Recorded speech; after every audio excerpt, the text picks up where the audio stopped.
ही गोष्ट आहे एका महिलेची, जिने प्रेमविवाह केला. काही दिवसानंतरच त्या महिलेच्या पोटात बाळ असताना तिला नवऱ्याने सोडून दिले. त्यानंतर तिच्या पुढे फक्त 2च पर्याय होते.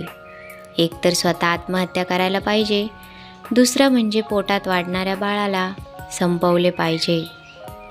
पण तिने या दोन्ही पर्यायांपैकी एकही पर्याय निवडला नाही. मग तिने निवडला तो तिसराच पर्याय, म्हणजेच बाळाला जन्म देण्याचा आणि जन्म देऊन त्या बाळाला वाढवण्याचा. तुम्हाला तर आपल्या समाजाची परिस्थिती माहीत आहे. जर एखाद्या स्त्रीला तिचा नवरा सोडून गेलेला असेल आणि तिने एखाद्या बाळाला जन्म दिलेला असेल, तर हा समाज एका वेगळ्याच नजरेने तिला बघतो. तिला प्रत्येक वेळी समाजाची टोमणे ऐकावे लागतात. अरे, हिचा नवरा हिला सोडून गेला, आता ही तिच्या बाळाला कसे सांभाळेल, त्याला कसे वाढवेल. ती महिला एकही वर्ग शिकलेली नव्हती. तिला क म्हणता ख येत नव्हता. तिने स्वतःशीच अशी प्रतिज्ञा केली की मी आयुष्यभर लग्न करणार नाही. या मुलाला वाढवणार आणि फक्त वाढवणार नाही तर त्याला चांगले शिकवणार. नुसता शिकवणार नाही तर त्याला चांगला अधिकारी बनवून या समाजापुढे उभा करणार. माझे गेलेले वैभव ते मी या लोकांकडूनच परत मिळवणार. त्या महिलेला घर नसल्यामुळे ती तिच्या भावाकडे राहायला गेली. तिचा नवरा सोडून गेल्यामुळे तिच्या भावाचा राग तिच्यावर व तिच्या मुलावर होता. 2 वर्ष त्या महिलेचा भाऊ तिच्यासोबत बोलला नाही. त्यानंतर काही दिवसांनी हळूहळू बोलणे सुरू झाले आणि मुलाच्या प्रत्येक छोट्या छोट्या गोष्टींवर त्या मुलाचा मामा त्याला खूप मारत असे. एवढे मारायचा की त्या मुलाचा जीव जायचा राहायचा. एकदा त्या मुलाच्या मामाने मुलाच्या पाठीवरच वळ उठेपर्यंत मारले. हे सगळं घडत असताना मुलाची आई आपल्या भावाला काहीच बोलत नसे. शांत बसून बघत असे. त्या मुलाला आईचाही राग येत असे. मामा मला एवढे मारतात आणि आई नुसतं बघते. मामाला काहीच बोलत नाही. नंतर मुलाने आईला विचारले की तू का असे केले, तू का मामाला बोलली नाही.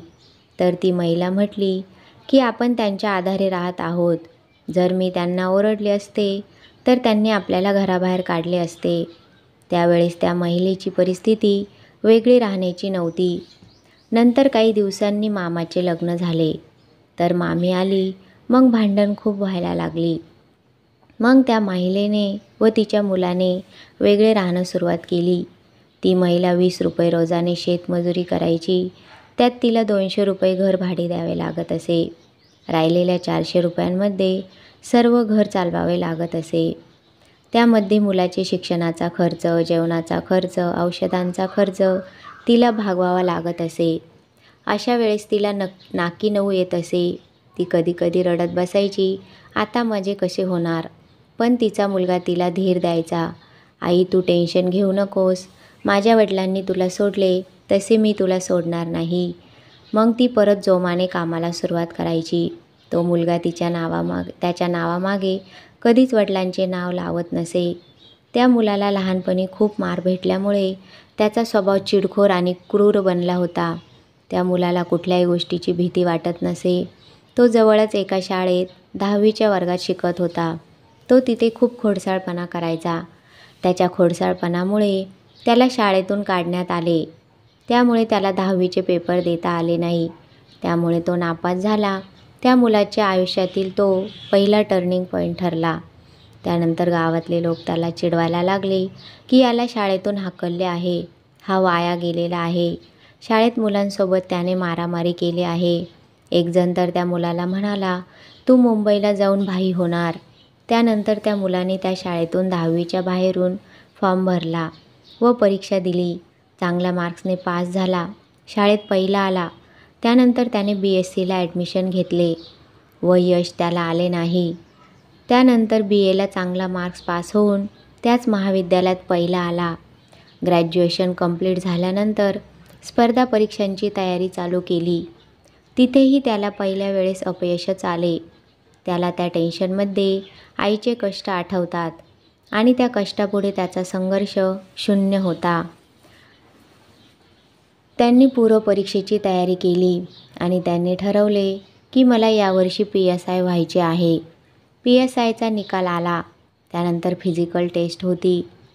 मुलाचे वजन 83 किलो होते. फिजिकल टेस्ट 5 महिन्यानंतर होती. त्यानंतर फिजिकल टेस्टसाठी मुलाने जिद्दीने वजन 5 महिन्यांमध्ये 83 किलोवरून 59 केले. ते फक्त जिद्दीच्या जोरावर. त्यानंतर त्या मुलाची मुलाखत होती. तिथे त्याला अनेक प्रश्न विचारले गेले. तिथे त्याला असा एक प्रश्न विचारला गेला की तुम्ही वजन कसे कमी केले? तुमच्यात काय स्पेशल आहे? याचे उत्तर त्याने असे दिले की मी खूप जिद्दी आहे. सर म्हटले, उदाहरणार्थ? तर मुलगा म्हटला, मी 83 किलोचा होतो. 5 महिन्यात मी 59 किलोचा झालो. तर याच्यापेक्षा आणखी जिद्द काय दाखवू? ते उत्तर त्यांना एवढे आवडले की मुलगा मुलाखत चांगल्या मार्कांनी पास झाला. आणि जागतिक महिला दिनाच्या दिवशी त्याचा PSIचा रिझल्ट आला आणि तो PSI झाला. त्यानंतर त्याने आईला फोन केला की आई, मी PSI झालो. तिच्या डोळ्यात आनंदाश्रू होते. तिला विश्वासच बसत नव्हता की त्याही वेळेस दुसऱ्याच्या शेतावर ती शेतमजुरी करत होती. दुसऱ्या दिवशी पेपरला आले आणि न्यूज रिपोर्टर त्यांच्या घरी गेले. त्यांनी मुलाच्या आईला विचारले, तुमचा मुलगा PSI झाला, तुम्हाला काय वाटत आहे? तर त्याच्या आईची प्रतिक्रिया होती की मला तो PSI झाला आहे माहीत नाही. मला फक्त एवढे माहीत आहे तो एक मोठा अधिकारी झाला. याच्यातच मला आनंद आहे. मुलगा म्हणतो की मी जे काही माझ्या आईने भोगले आहे ते दुसऱ्यांच्या वाटेला येऊ द्यायचे नाही. माझ्यासोबत जे लहानपणी घडले आहे, मला व माझ्या आईला ज्या सामाजिक यातना भोगाव्या लागल्या त्या परत दुसऱ्या कोणत्याही स्त्रीला मला बघू द्यायच्या नाही. माझ्या आईने जे माझ्याबद्दल अधिकाराचे स्वप्न बघितले होते ते मी पूर्ण केले. याचा मला सार्थ अभिमान आहे. या प्रवासात मला चांगला आणि वाईट लोकांचाही अनुभव आला आहे. पण मी इथे फक्त चांगल्याच लोकांचा अनुभव सांगणार आहे. कारण वाईट लोकांचा जर मी अनुभव सांगितला तर ते परत बोलणार. आम्ही त्याला भिजवले नसते तर तो PSI झाला नसता. लोक माझ्या आईला म्हणतात, मी हिऱ्यासारखा तिला मुलगा भेटला आहे.